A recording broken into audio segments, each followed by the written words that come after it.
an incredibly momentous occasion takes place in Parashat Yitro, the Ten Commandments. But it's not just the Ten Commandments, it's that God spoke.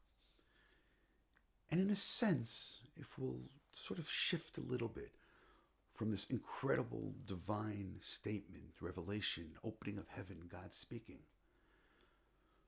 But I want to focus on what it is that God says. Or more importantly, not the other 9 commandments, where essentially he gives us morality, he gives us decency, he tells us how to behave. But what's incredibly intriguing is not just the first commandment, but in a sense the introduction to the first commandment.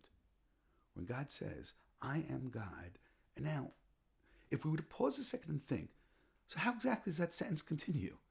Later on, when we get to the commandment about Shabbat, God's going to say, I'm the one who created heaven and earth.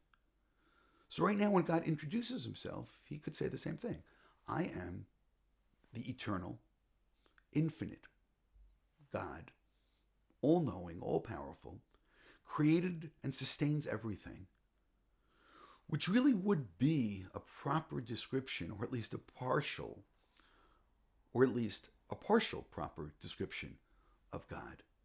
But instead what God does is he introduces himself and he says, I am God who took you out of the land of Egypt.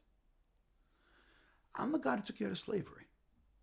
So this is interesting because there's 2 ways to understand this, and I don't think they're mutually exclusive. On the one hand, we can say, okay, God created everything. Great. What have you done for us lately? I know that's really cynical and maybe not even fair. But when God says, I am God who took you out of Egypt, therefore these other commandments that are coming at us, we understand the relationship and we understand why we would be obligated, because God just took us out of slavery. God just took us out of Egypt. The relationship, therefore, has been established. We owe our lives, our freedom to God. But again, the reality is, if I am God who created and sustains the universe, then we also owe God absolutely everything. So therefore, it's not enough that God introduced himself by saying, I took you out of Egypt.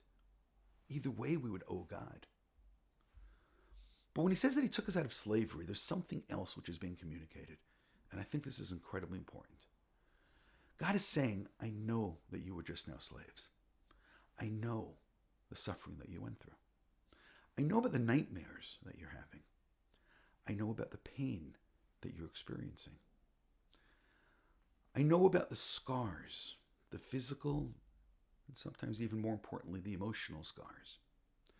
Which means God is saying, I know the imperfection of your existence.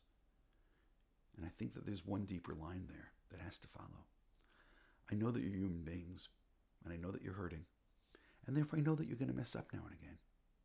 Here are the rules that you need to aspire to. You understand the word I just now used. You need to aspire to. Now, of course, we have to follow the 10 Commandments.